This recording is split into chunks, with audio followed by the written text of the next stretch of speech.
Hello everyone. आज का अपना चैप्टर है पॉलिटिकल साइंस का समकालीन दक्षिण एशिया। इसके कंप्लीट नोट्स मैं आपको अवेलेबल कराऊंगा। ये अपना थर्ड चैप्टर है पॉलिटिकल साइंस का समकालीन दक्षिण एशिया। इसके सबसे पहले तो अपन इस चैप्टर को कंप्लीटली पढ़ेंगे। नोट्स के रूप में मैं आपको पीडीएफ के रूप में नोट्स अवेलेबल करवाऊंगा और उसके बाद में फिर अपन करेंगे इसके क्वेश्चन आंसर्स और फिर करेंगे इसके एमसीक्यूज। तो देखो यहाँ पे सबसे पहले तो अपन जान लेते हैं कि जो है ना समकालीन दक्षिण एशिया, इस टॉपिक में अपने सिलेबस में क्या क्या चीज़ें हैं और इस टॉपिक में अपन क्या क्या पढ़ने वाले हैं। तो ये जो अध्याय है, इस अध्याय में हम पढ़ेंगे सबसे पहले तो हम ये जानेंगे कि हमारा जो ये टॉपिक है इसमें दक्षिण एशिया जो है वो क्या है। ठीक है, दक्षिण एशिया कहते किसे हैं। जो अपना सिलेबस है आपका थर्ड टॉपिक का, उस सिलेबस को अपन कवर करेंगे कंप्लीटली कि दक्षिण एशिया जो है क्या है दक्षिण एशिया। उसके बाद फिर अपन पढ़ेंगे पाकिस्तान में सेना और लोकतंत्र, फिर बांग्लादेश में लोकतंत्र और बांग्लादेश में सेना और लोकतंत्र का शासन रहा है उसको देखेंगे, नेपाल में राजतंत्र और लोकतंत्र, श्रीलंका में जातीय संघर्ष और लोकतंत्र, भारत और पाकिस्तान में संघर्ष, भारत और उसके अन्य पड़ोसी देश जो भी आसपास के देश हैं उनके साथ भारत के संबंध कैसे हैं, शांति और सहयोग के बारे में हम विस्तार से जानेंगे। ये नीचे आपका इंग्लिश में लिखा हुआ है सिलेबस, आप इससे पढ़ लीजिएगा। ठीक है, नेक्स्ट जब अपन इसमें पढ़ेंगे तो सबसे पहले देखते हैं हम कि दक्षिण एशिया है क्या। आखिर दक्षिण एशिया से ही हमें शुरुआत करनी है। तो यहाँ पर हम देखेंगे सबसे पहले कि क्या है दक्षिण एशिया, हम किसे कहेंगे दक्षिण एशिया। तो देखिए सबसे पहले अपन जब बात करते हैं कि दक्षिण एशिया जो है ये एक अनौपचारिक शब्दावली है, औपचारिक नहीं है। ऐसा कहीं लिखा हुआ नहीं कि भाई यही दक्षिण एशिया, संख्या घट बढ़ सकती है। जैसे पहले 7 देश थे, उसके बाद जब अफगानिस्तान को इसमें जोड़ दिया तो फिर इसमें 8 देश हो गए। तो ये एक अनौपचारिक शब्दावली है जिसका प्रयोग एशिया महाद्वीप के दक्षिणी भाग के लिए किया जाता है। मैं आपको भी नक्शा दिखाऊंगा, मैप भी हम पढ़ेंगे तो आपको क्लियर हो जाएगा कौन कौन से देश हैं। आपको रटनी नहीं है, चीजें रटने से याद नहीं होगी। नक्शा देख लीजिए, नक्शे को दिमाग में सेट कर लीजिए, बिठा लीजिए, आपको टोटली सारी चीजें याद हो जाएगी। आगे बढ़ते हैं। सामान्यतः इस शब्द से आशय हिमालय के दक्षिणवर्ती देशों से है। अब जैसे आपने देखा यहाँ पे जैसे ये हिमालय है ना, हिमालय ठेठ यहाँ पे नीचे जो है वो बंगाल की खाड़ी में भी नीचे भी आया हुआ है, भारत के उत्तर से लेकर के। तो यहाँ पे अफगानिस्तान है, उसके बाद पाकिस्तान है, फिर ये भारत है, फिर नेपाल है, भूटान है, उसके बाद बांग्लादेश है, श्रीलंका है और मालदीव है। तो इस तरीके से जब देखते हैं ना तो हिमालय के दक्षिण के जो भाग हैं, दक्षिण का जो भूभाग है वो दक्षिण एशिया के में शामिल किया जाता है। इसमें देखिए भारत है, पाकिस्तान है, श्रीलंका, बांग्लादेश, नेपाल, भूटान, मालदीव और अफगानिस्तान। 2007 में अफगानिस्तान को भी शामिल किया है इसमें को जो है वो दक्षिण एशिया के देश या फिर इसे भारतीय उपमहाद्वीप के देश भी कहा जाता है। 2007 में अफगानिस्तान को इसका सदस्य देश बन चुका है, मतलब अफगानिस्तान को भी दक्षिण एशिया में शामिल कर लिया है। तो अब देखो प्रश्न कई बार क्या बनता है, प्रश्न यहाँ से बनेंगे, मैं साथ साथ में आपको ये भी बताता जाऊंगा कि प्रश्न कहाँ कहाँ से बनेंगे, आप लोग ताकि इस बात का ध्यान रखें। तो पहला तो यह है कि अफगानिस्तान जो है सबसे नवीनतम देश कौन सा बना, दक्षिण एशिया का सदस्य कौन बना, तो वो अफगानिस्तान बना है। और अफगानिस्तान कब बना है, अगर प्रश्न बनता है तो 2007 में अफगानिस्तान दक्षिण एशिया का सदस्य बना है। उसके बाद अगर बात करें कि दक्षिण एशिया में कौन कौन से देश शामिल हैं, कई बार प्रश्न पूछा जाता है, उसमें 4 देश रहेंगे इसके और एक देश जो दक्षिण एशिया में शामिल नहीं है, जैसे मान लीजिए चीन है, म्यांमार है। अगर पूछा जाता है तो ध्यान रखिए चीन और म्यांमार ये दक्षिण एशिया में शामिल नहीं है। तो आपको जो 8 सदस्य देश हैं उनके नाम आपको याद रखने पड़ेंगे। इस तरीके से आप लोग याद रखिएगा। ठीक है, आगे बढ़ते हैं। नेक्स्ट देखिए, अब दक्षिण एशिया में 8 देश अवस्थित हैं। तो हमने देखा 8 देश जो है वो इस दक्षिण एशिया में शामिल किए जाते हैं। आगे बढ़ेंगे, यहां पे देखेंगे अपन कि दक्षिण एशिया के देशों का एक संगठन भी है जिसे हम दक्षेस कहते हैं, दक्षेस के नाम से जाना जाता है। दक्षेस के बारे में हम नेक्स्ट टॉपिक में पढ़ेंगे और इसे सार्क के नाम से भी जाना जाता है ना, SAARC, सार्क। ठीक है, तो ये सार्क यानी दक्षेस, दक्षिण एशियाई क्षेत्रीय सहयोग संगठन, इसकी स्थापना, इसका मुख्यालय, इसके जो क्या कहते हैं सम्मेलन वगैरह सारी चीजें अपन पढ़ेंगे। ठीक है, जिसके सदस्य देश निम्नवत हैं। अब दक्षेस के सदस्य कौन कौन है, तो हमने जो 8 देश पढ़े हैं जो दक्षिण एशिया के देश है वही इसके सदस्य हैं, जिसमें भारत है, दूसरा पाकिस्तान, तीसरा श्रीलंका, चौथा बांग्लादेश, 5वां नेपाल, छठा मालदीव, 7वां भूटान और 8वां है अफगानिस्तान। और दक्षिण एशिया एशिया महाद्वीप में स्थित है। बस ये तो वैसे भी आपको सबको पता है। आगे देखेंगे कि इसके उत्तर में हिमालय है। तो थोड़ा सा मैं आपको नक्शा दिखा देता हूँ। यहाँ पे आप देखेंगे कि ये है दक्षिण एशिया, ठीक है। ये दक्षिण एशिया जो है हमारा दक्षिण एशिया के जो 8 सदस्य हैं वो यहाँ पे अवस्थित हैं। तो यहाँ पे क्या लिखा हुआ है कि इसके उत्तर में हिमालय है। तो ये जो दक्षिण एशिया है ना, ये हो गया आपका अफगानिस्तान, ये है अफगानिस्तान, और यहाँ से शुरुआत होती है। तो यहाँ से फिर हिमालय है, ये हिमालय है पूरा का पूरा यहाँ पे, ठीक है। यहाँ तक हिमालय आया हुआ है, ये पूरा हिमालय पर्वत है। और इस हिमालय पर्वत के दक्षिण में तो देखो क्या कहा है कि उत्तर में हिमालय, तो इस दक्षिण एशिया के उत्तर में हिमालय पर्वत है, दक्षिण में हिंद महासागर है। तो यहाँ पर हिंद महासागर है नीचे दक्षिण में, ठीक है। पश्चिम में अरब सागर है। तो ये पश्चिम वाला जो भाग है ये अरेबियन सी है, अरब सागर है। और पूर्व में बंगाल की खाड़ी है। तो यहाँ पर बे ऑफ बंगाल है, ये बंगाल की खाड़ी है। तो इस तरीके से देखो, हिमालय, उत्तर में हिमालय, दक्षिण में हिंद महासागर, पश्चिम में यहाँ पे आ गया अरब सागर, और पूर्व में आ गया बंगाल की खाड़ी।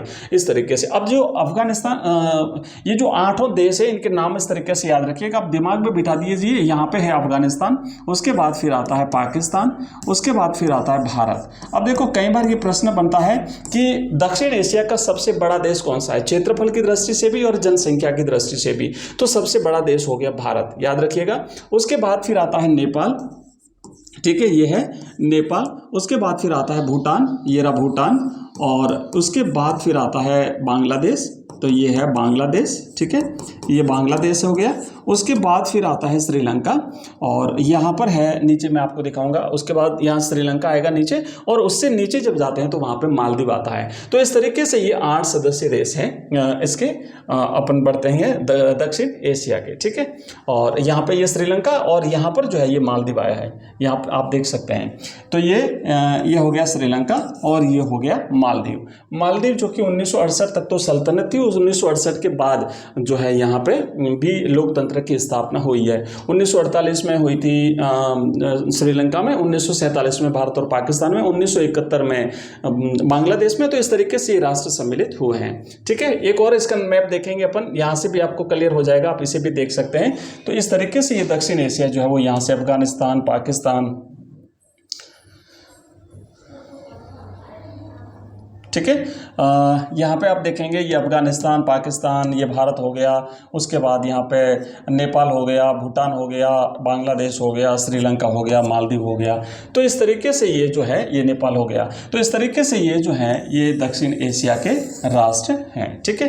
तो ये दक्षिण एशिया के राष्ट्र हैं। बच्चों आगे बढ़ने से पहले बता दूं कि जितना भी अपन ये जो टॉपिक पढ़ रहे हैं, सारे के सारे टॉपिक, इन टॉपिक्स के अगर आप ये जो नोट्स जो अपन पढ़ रहे हैं, इसकी अगर PDF आप चाहते हैं, साथ ही साथ इसके MCQs अगर आप प्राप्त करना चाहते हैं, मैं आपको थोड़ा सा दिखा दूं कि क्या क्या चीज़ें हम अवेलेबल करवाते हैं आपको। हम कंप्लीट कोर्स जो आपको अवेलेबल करवाते हैं, उस कंप्लीट कोर्स में ये जो सारी की सारी PDF है हमारे नोट्स की, ये PDF आपको अगर प्राप्त करनी है PDF नोट्स के रूप में जो है अगर आप प्राप्त करना चाहते हैं, साथ ही साथ हमारे जो वीडियोज़ होते हैं, ये वीडियोज़ अगर आप प्राप्त करना चाहते हैं, साथ ही साथ ऑनलाइन टेस्ट रहते हैं हमारे, और फिर हमारी लाइव क्लासेस भी रहती हैं एवरीडे ना, लाइव क्लासेस जो है हमारी रहती हैं।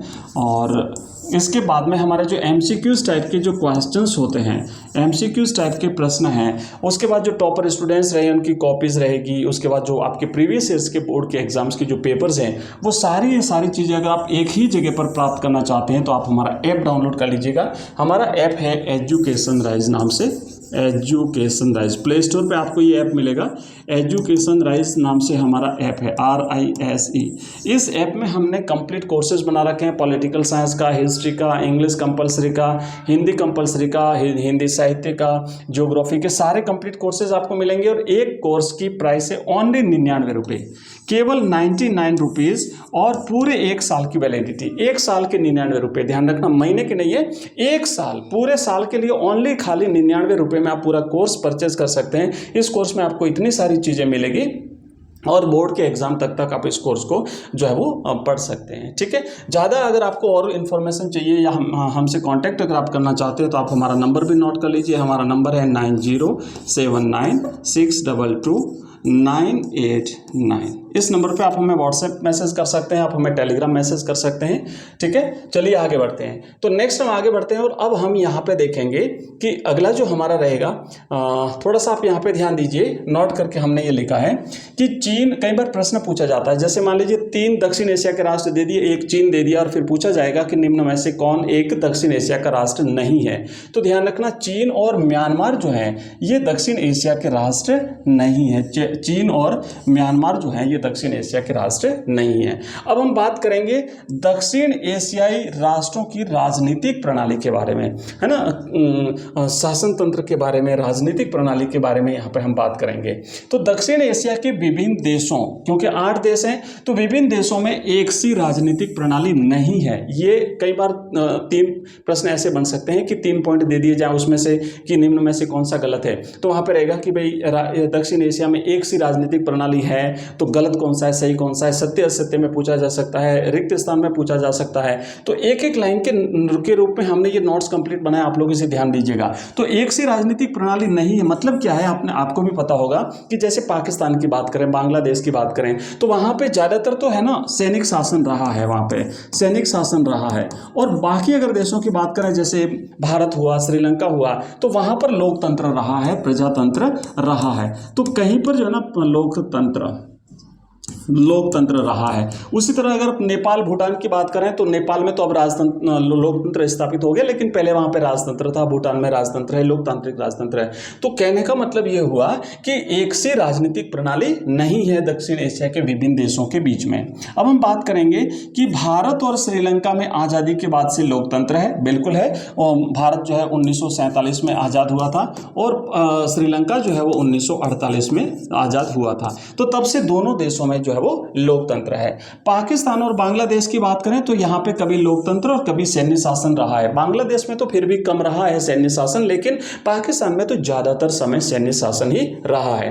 पाकिस्तान 1947 में आजाद हुआ, आपको पता होगा, और बांग्लादेश जो है वो पाकिस्तान था, पूर्वी पाकिस्तान, और ये 1971 में एक स्वतंत्र राष्ट्र के रूप में इसका उदय होता है।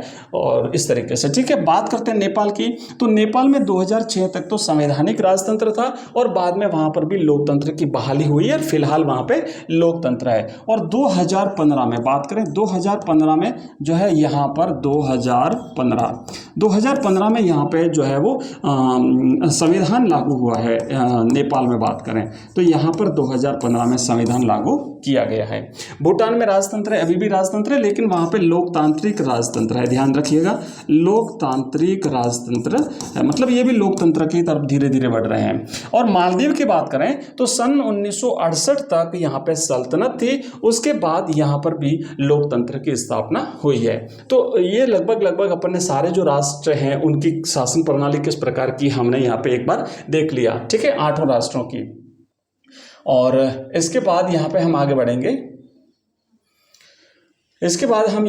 बढ़ेंगे, भाई। तो यहाँ पे देखेंगे कि ये हमने, अब हम देखेंगे दक्षिण एशिया में लोकतंत्र का अनुभव, उसके बाद हम देखेंगे दक्षिण एशिया में शामिल देशों की विभिन्न समस्याएं। तो इस तरीके से हम इस कंप्लीट टॉपिक को पढ़ने वाले हैं। और जो भी नोट्स है वो आपको हमने पहले ही कहा कि हम आपको अवेलेबल करा देंगे। इसी प्रकार हमारे जो बाकी जो सब्जेक्ट हैं उनके सबके चैप्टर्स के videos, notes, PDF, MCQs, question answers मिलते रहते हैं। और साथ ही साथ मैं आपको बता दूं कि एवरीडे हमारी लाइव क्लास रहती है, हमारी एवरीडे 8:30 बजे, है ना, 8 बजे 8:30 पर हमारी लाइव क्लास रहती है यूट्यूब पे। तो आप लाइव क्लास जरूर ज्वाइन करिएगा। और इसका नोटिफिकेशन के लिए आप हमारे व्हाट्सएप ग्रुप और टेलीग्राम ग्रुप ज्वाइन कर लीजिए। हमारे व्हाट्सएप ग्रुप बने हुए, टेलीग्राम चैनल हमारा बना हुआ है, तो उसे ज्वाइन करने के लिए आप हमें इस नंबर पर मैसेज करेंगे तो आपको लिंक मिल जाएगा। नंबर है 9079622989, ठीक है।